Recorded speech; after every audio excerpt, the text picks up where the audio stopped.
A sort of a shrine. The light cruiser Aurora, laid down in 1900 in the Baltic yards. Displacement, 6,731 tons. Complements, 578. Engines, 4 steam turbines. Principal armament, 8 152-millimeter guns, 24 75-millimeter. Aurora's guns opened the Bolshevik Revolution. It was the most far-reaching salvo ever fired.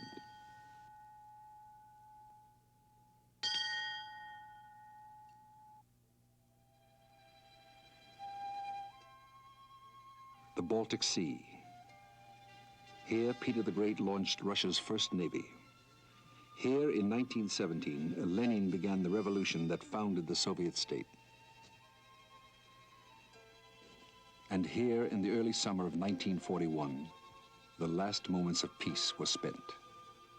The Baltic was the ancient trade route between Russia and the West. Its ports, Riga, Tallinn, Leningrad herself, were prime targets for the Germans.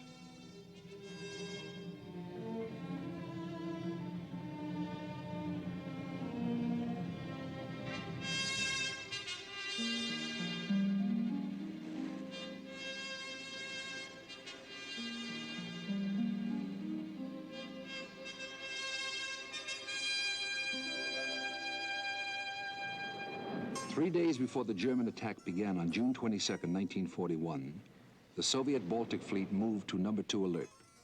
Live ammunition was broken out. Out of sight of the Soviet patrols, the Nazis were stealing towards the Baltic.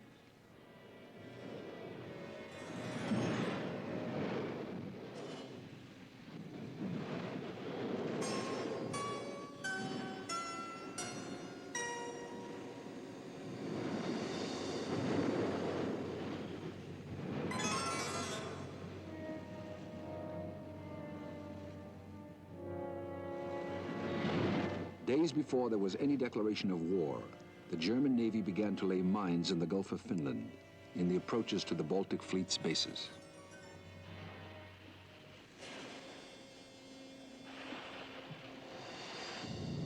On the morning of the German attack, the Luftwaffe arrived. Stuka dive bombers and ground attack aircraft harried coastal installations all along the Baltic shore and into the Gulf of Finland. Anything that could not fight back was destroyed.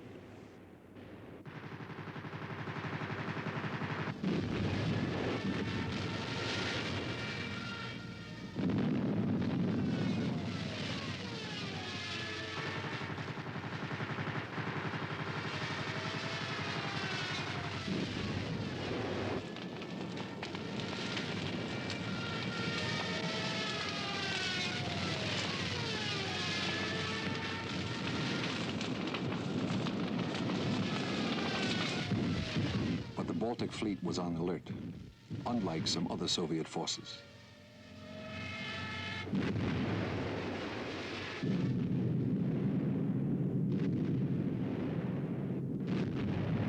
The state of readiness had earlier been ordered by Admiral Nikolai Kuznetsov, People's Commissar of the Navy. At 3:15 that morning, his telephone woke him. The Black Sea Fleet in Sevastopol, as well as his Baltic Fleet, was under assault. He made a crisp signal: resist with force of arms any attempted attack by the enemy.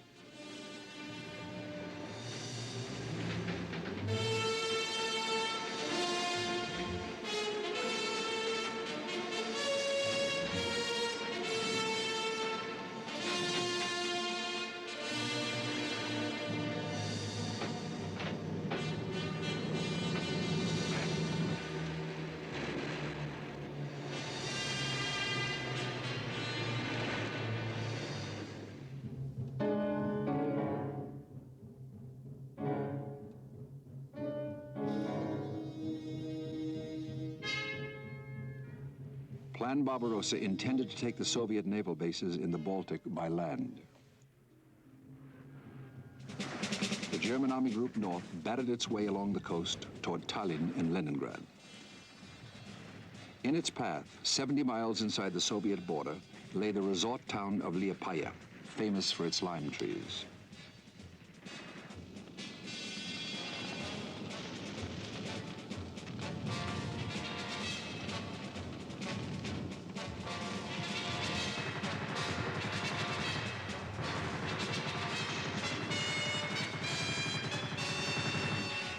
Liepaja's garrison managed to survive for 7 days and won a kind of immortality.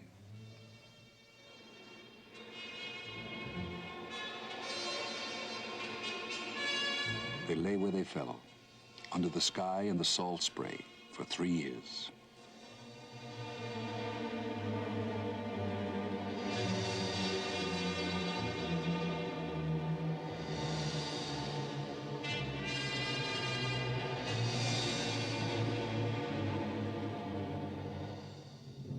With Liepaja in flames behind them, the Nazis forced their way towards Riga and Tallinn, main forward base of the Baltic Fleet in Estonia.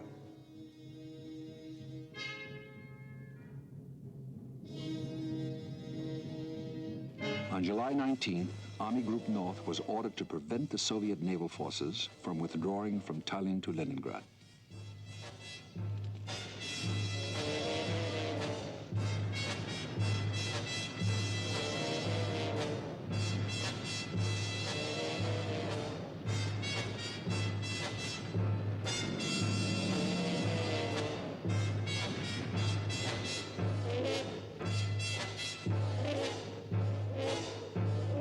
By August 8th, Tallinn had been surrounded and was under bombardment by heavy guns. On a single day, the Germans dropped over 600 shells into the harbor.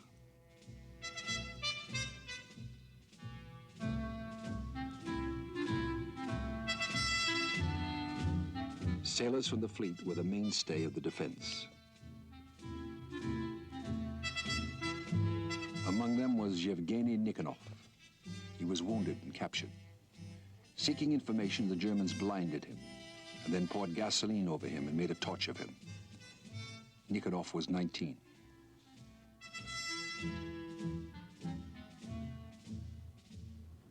The final attack opened on August 19th against a defense force of about 20,000, two-thirds of them sailors.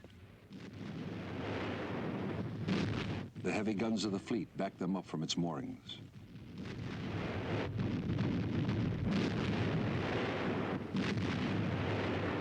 Tallinn held out for another 6 days. On the 7th, orders came from Moscow to evacuate the fleet to Leningrad. The leading German infantry units were already in the streets.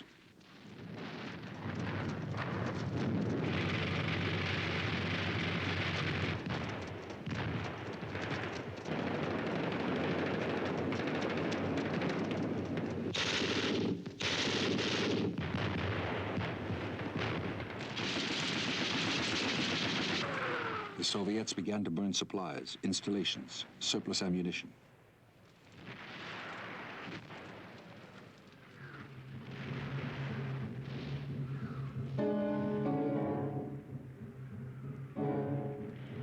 Film of the Tallinn operation is rare. Nearly all the Soviet cameramen with the fleet were killed. There were 200 vessels in 4 convoys, 70 of them transports, with almost no air cover.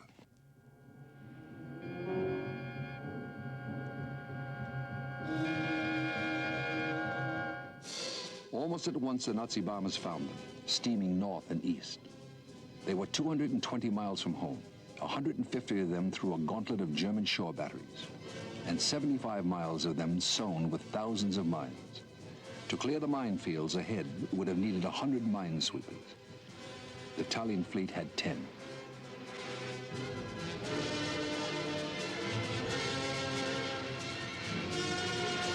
Aboard the ships were 23,000 people, 17,000 of whom were thrown into the sea when their transports were sunk. 12,000 of them were rescued under fire.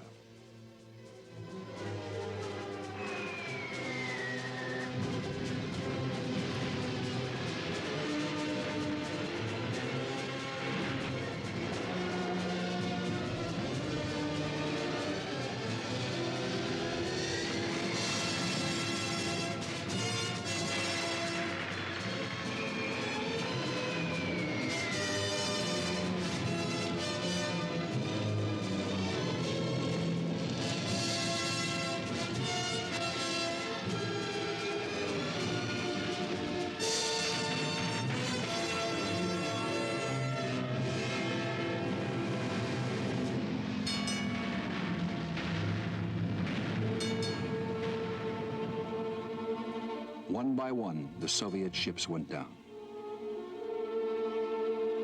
The destroyer Surovi, the destroyer Gordy, the transport Veronia, the transport Kazakhstan, and the destroyer Yakov Sverdlov. The Sverdlov became a legend by deliberately taking a torpedo meant for the flagship, the cruiser Kirov.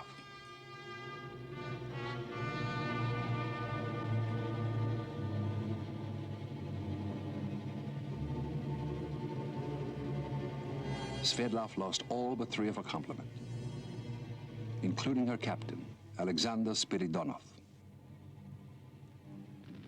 The Baltic Fleet lost 16 warships and 33 transports, but 151 vessels, large and small, got through.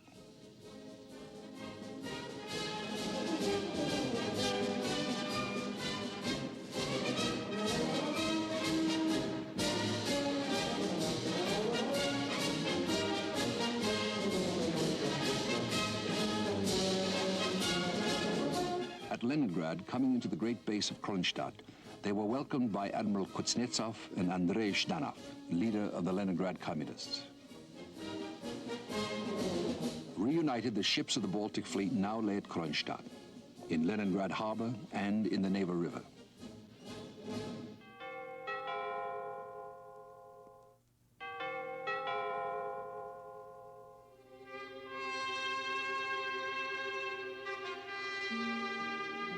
A force of 2 battleships, 2 cruisers, 13 destroyers, and over 400 smaller craft lay at Kronstadt. A total, counting shore batteries, of 400 heavy guns for the defense of Leningrad.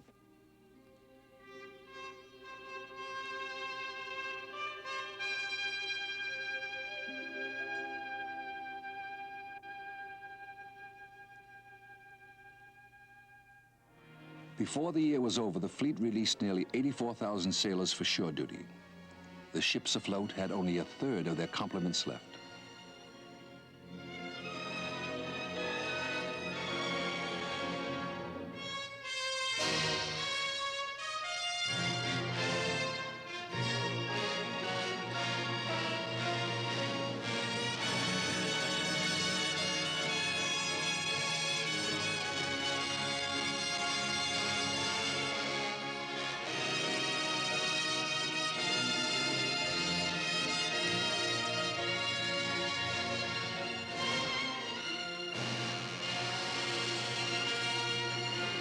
The shore parties did not have far to march.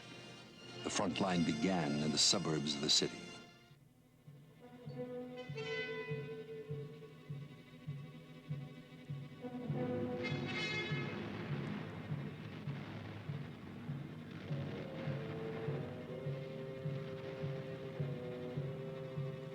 The cruiser Aurora gave up her battery, the guns that had signaled the October Revolution. A generation later, they were still serviceable.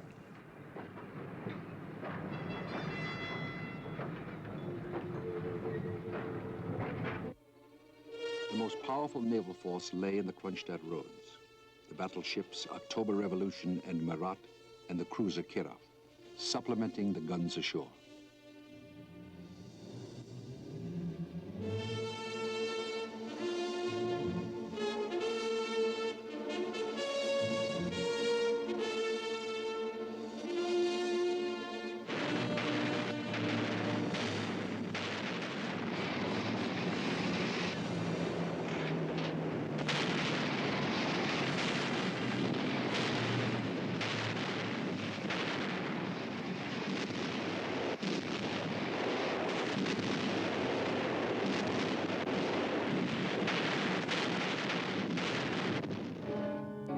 On September 4th, the circle of steel closed around Leningrad. The Gulf of Finland and the sea approaches to Leningrad were denied to the German Navy. Partly by the presence of the Soviet capital ships, partly by shore batteries, and partly by the Baltic Fleet's 69 submarines. But there was no denying the German Air Force.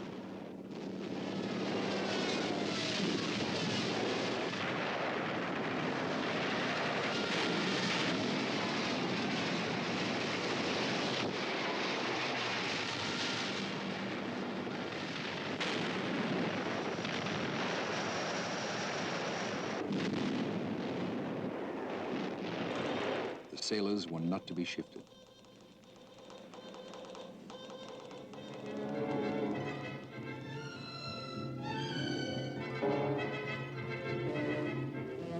They even managed a little skylarking. Повсюду нам кричал, все нас благодарят, фашистов крепко вел, готовим и поем на камбузе втроем, готовим и поем на камбузе втроем.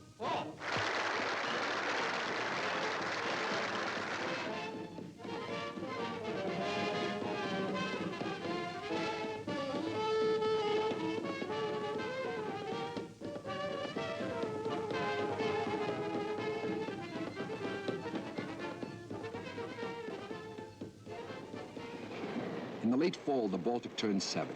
It was a foretaste. The winter when it came was the worst in living memory.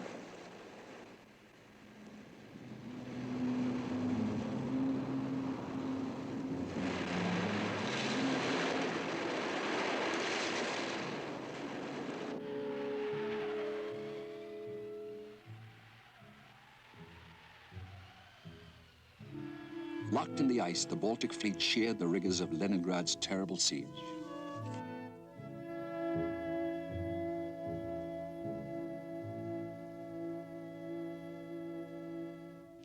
In the spring of 1942, Hitler invited the commanders of the German Navy to his villa in Bavaria.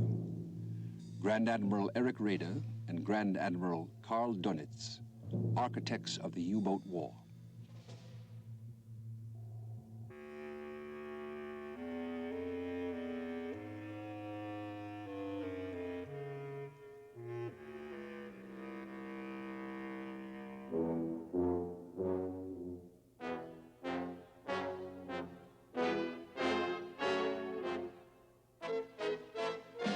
The outcome of Hitler's conference was a renewed assault on the Baltic fleet in its anchorages.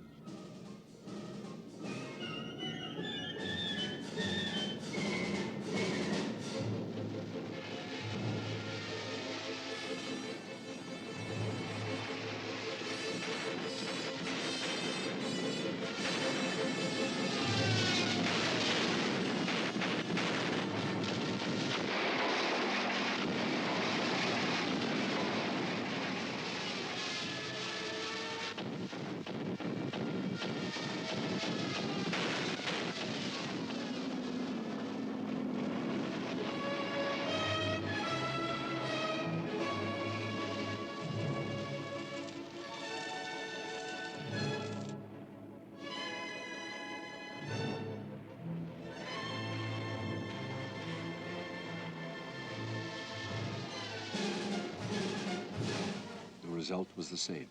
The Baltic fleet survived, at some cost.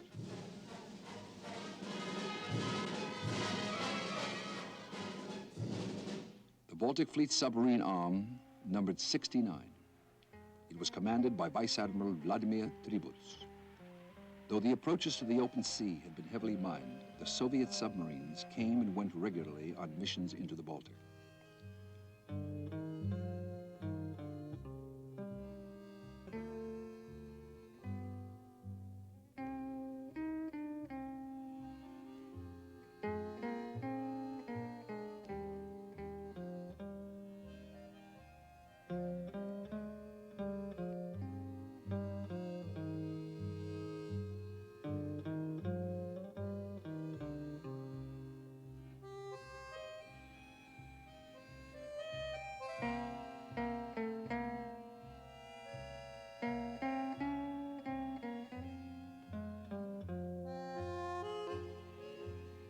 It was a lonely, invisible war beneath the icy waters.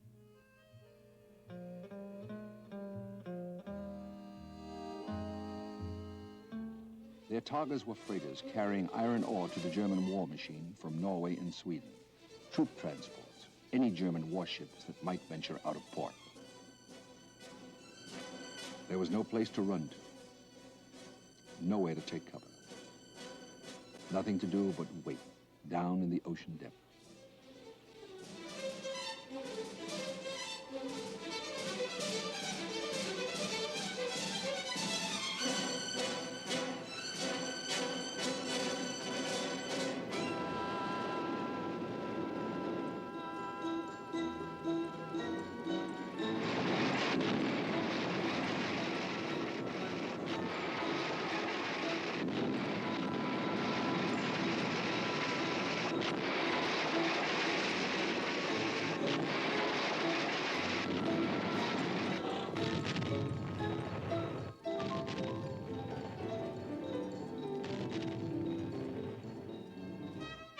those ashore, there was little certainty until the boats came into harbor.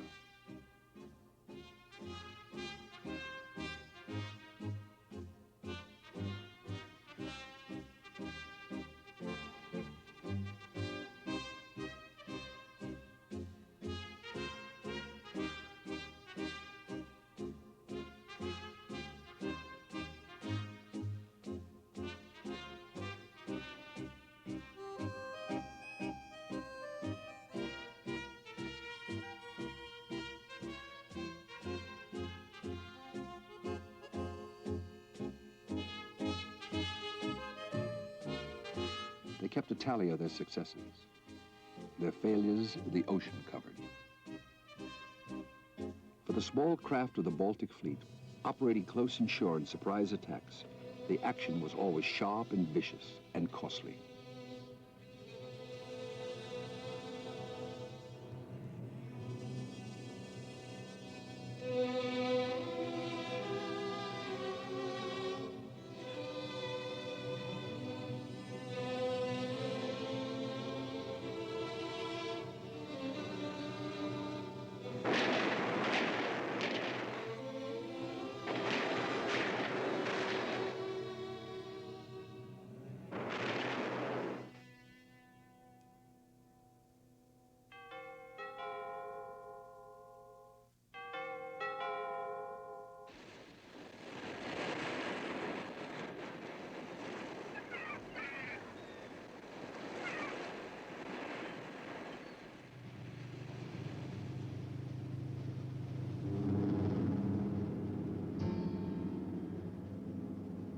In the spring of 1943, the Nazis tightened their blockade of Leningrad and tried to bar all access to the Baltic by thickening up their minefields and laying down a submarine net across the neck of the Gulf of Finland. It was an expensive piece of engineering, and in the end, it did not contain the Baltic Fleet.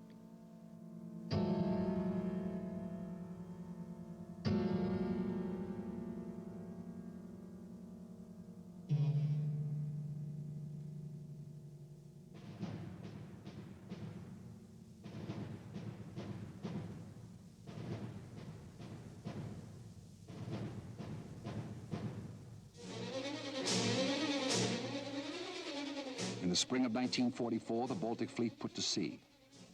The Red Army and the Red Air Force were on the offensive along hundreds of miles of the front. The Baltic Fleet operated on their northern flank, heading for German waters, into the smoke of the Thousand-Year Reich.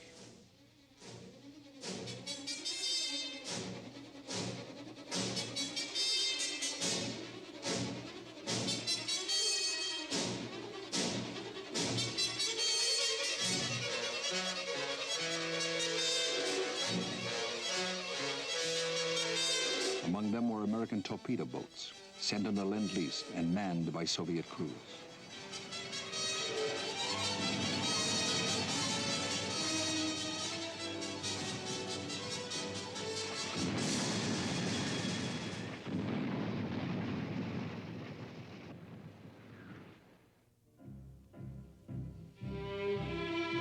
Some of the latest German submarines and their acoustic torpedoes were captured. They had been used in the Atlantic.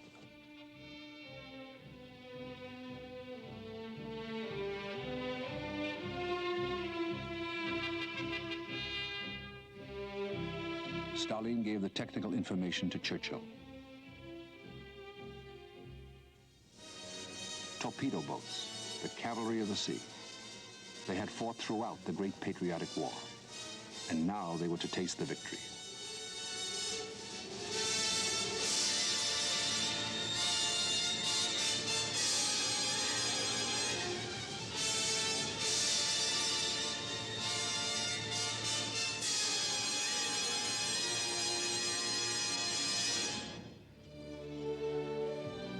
Far to the south, another Russian fleet rode the gentler waters of the Black Sea.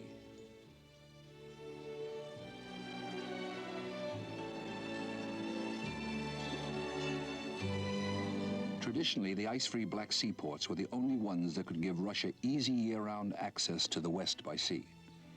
The climate was mild, and the cities of the south were warm, colorful, Mediterranean.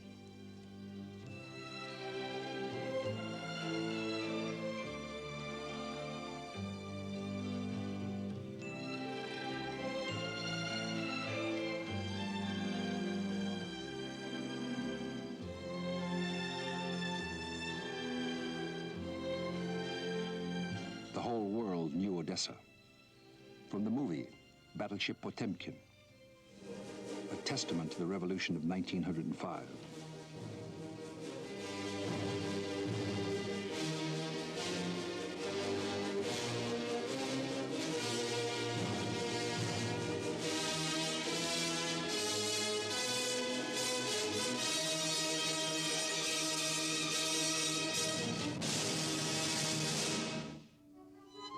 Odessa was still a hallowed place to the Soviets.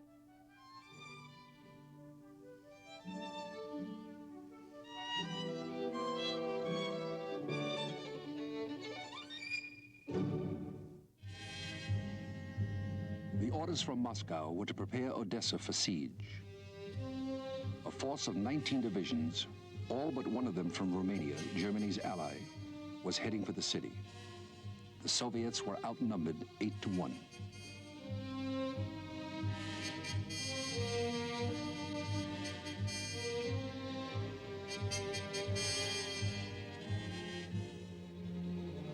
The news was not good.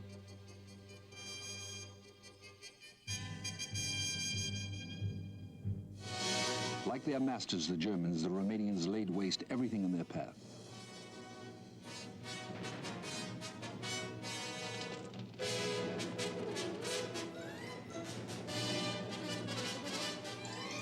They approached Odessa from Chisinau. The Soviets formed a special maritime army with sailors fighting on land beside the infantry. By the end of August, the sailors of the Black Sea Fleet had lost 40% of their number.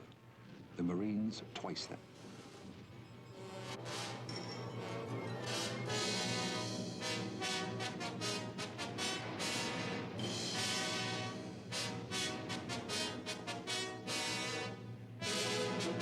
But they had exacted a price.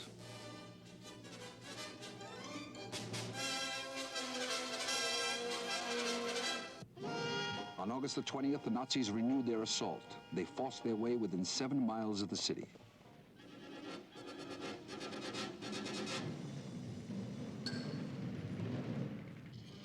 The defenders of Odessa turned to some strange expedients. Thin sheets of armor plate welded onto a tractor body gave them a vehicle they christened the Odessa tank.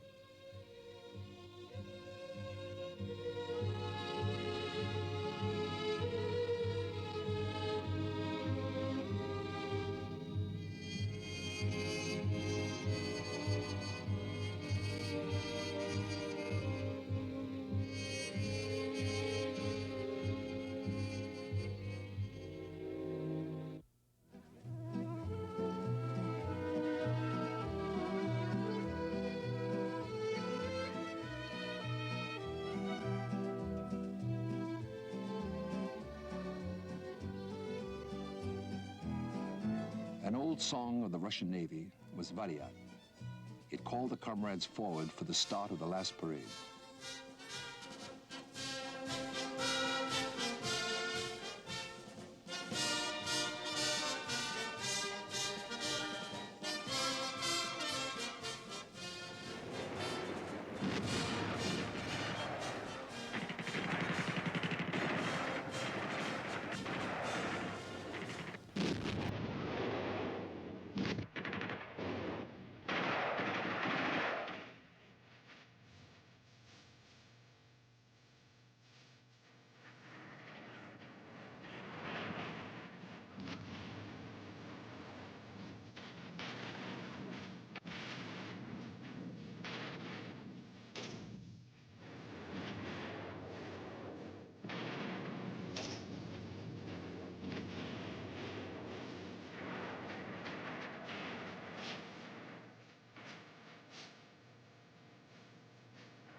On September 22nd, the Marines began a series of savage counterattacks. But by now, the Nazis had bypassed Odessa and overrun the Crimea.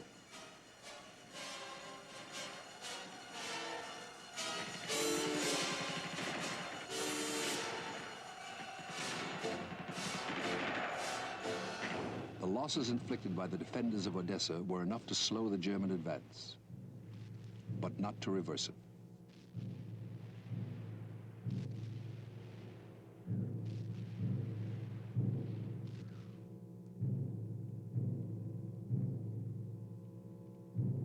The Germans' next target was Sevastopol.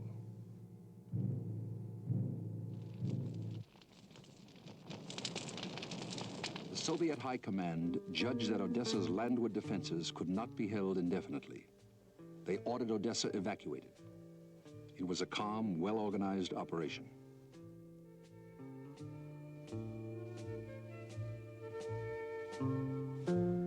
Thousand soldiers with all their equipment were embarked for the defense of Sevastopol in the Caucasus. They were victors.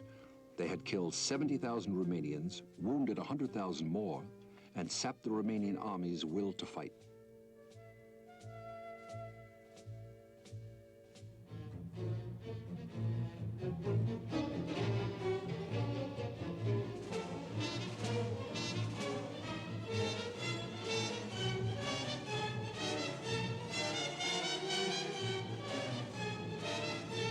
Escorted by the Black Sea Fleet, they approached their new epic, the siege of Sevastopol. Behind them, Odessa became the fourth hero city of the Soviet Union, alongside Leningrad, Moscow, and Stalingrad.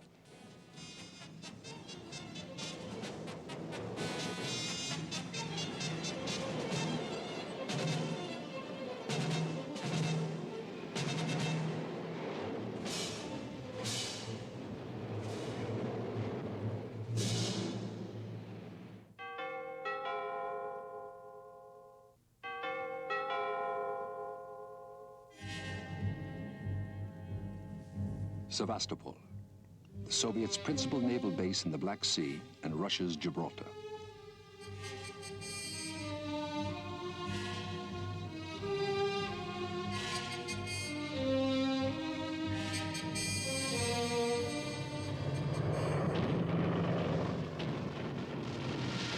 The 9-month siege of Sevastopol began on October 30th, 1941. The Germans had overwhelming air superiority, and some Soviet pilots chose the heroic but desperate expedient of ramming their enemies in midair.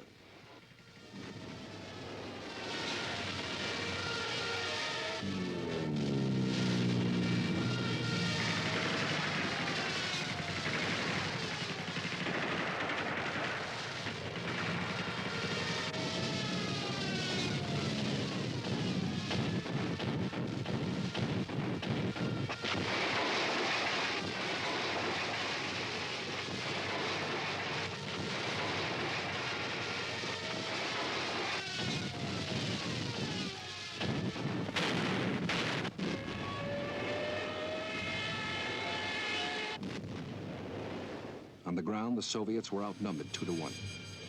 They had 50,000 troops inside the fortress, 21,000 of them Marines. 125,000 bombs were dropped on the city in the 9 months.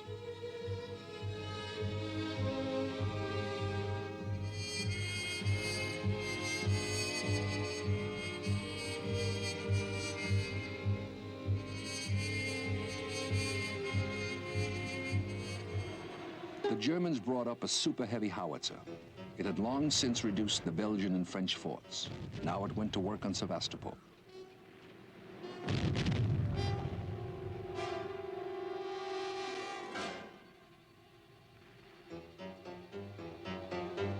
Shelled incessantly, the inhabitants of Sevastopol went underground.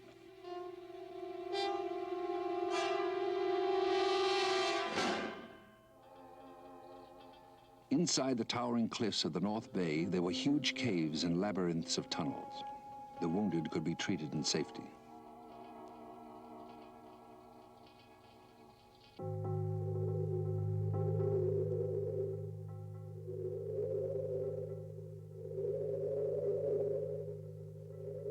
Anastasia Chaush continued to work at a factory in one of the caves, though she had lost a hand from a bomb explosion. She was 16.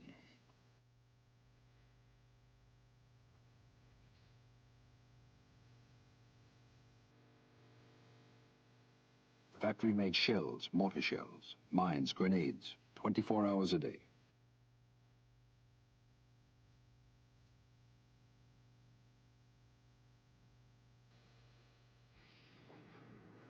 The caves also sheltered armored trains mounting naval guns.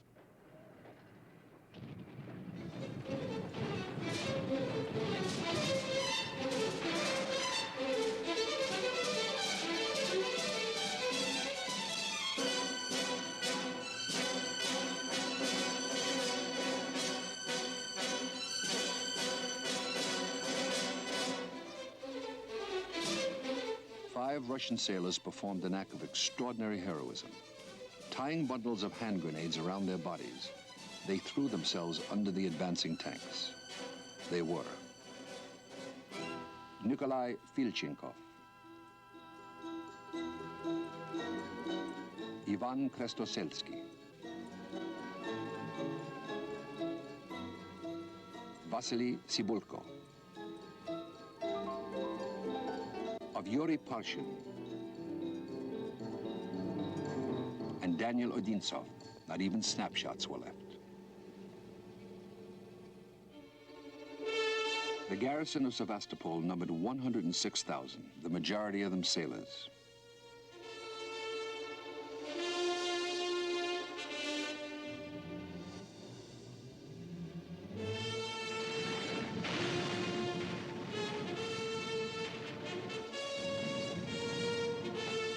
The message reads, "Death to Hitler."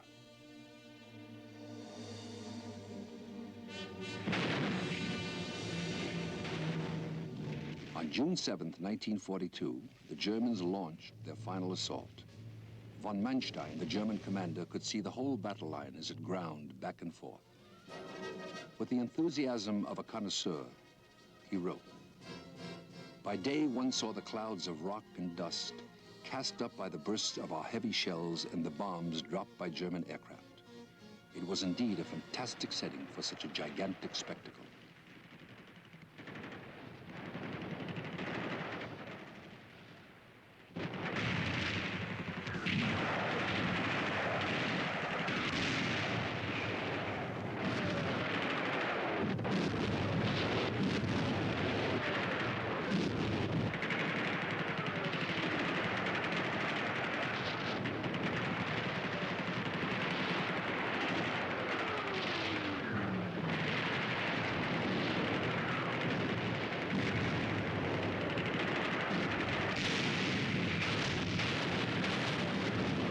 On June 29th, the armored train made its last journey when a bomb hit the tunnel.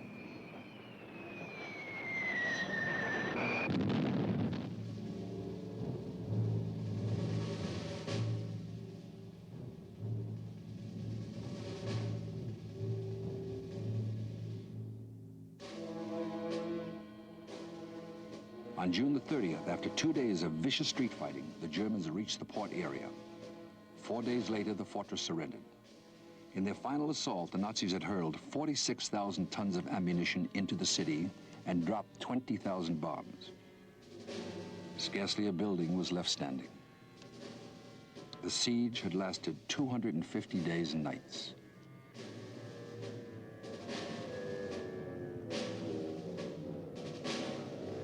"30,000 citizens of Sevastopol survived the siege. Of these, 2 out of every 3 were either deported to slavery in Germany or shot out of hand. It had been a fight to the very end.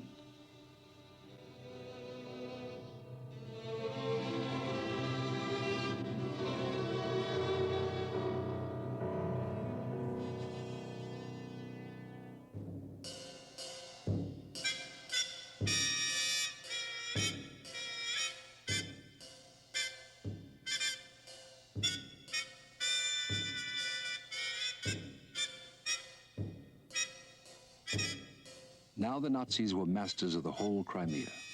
Hitler celebrated prematurely. Before them lay the Caspian and the rich oil fields of Baku, theirs for the taking. Or so they thought. The mark of the Nazis never fell on Baku. The Germans might be victorious on land, but they could not command the sea. There, the Black Sea Fleet defied them.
In the spring of 1944, the Marines of the Black Sea Fleet returned to the Crimea by the sea road in force.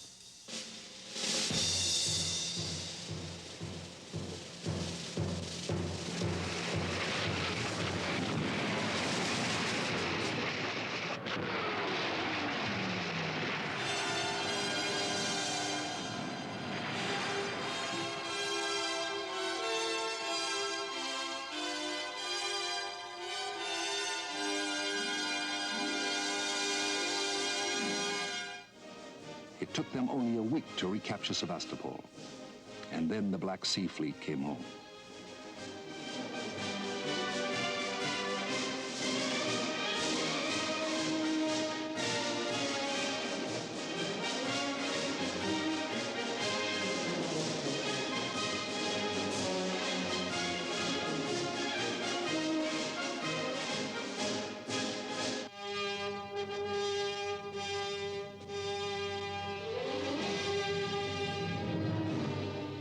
Victory Day is celebrated on May 9th in the Soviet Union. It is also Memorial Day.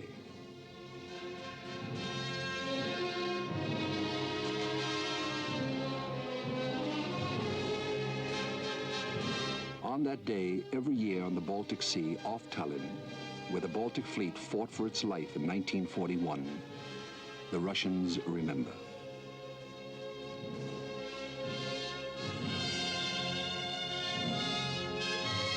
They remember all their sailors. In the Arctic seas of the far north, in the Black Sea to the south, in the Baltic.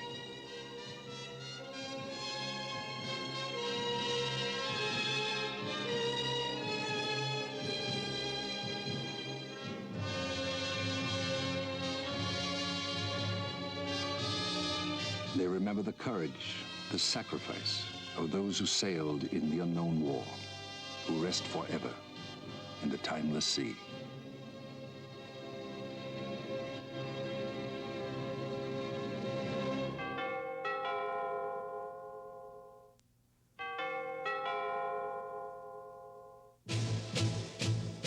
Our next story, the Battle of the Caucasus. Hitler's plans for world domination called for his armies to open a road to the Mideast and India through the Caucasus Mountains in the Soviet South. After that, Hitler promised he would bring the war to the United States. The fight to deny this Nazi threat was one of the longest in the unknown war.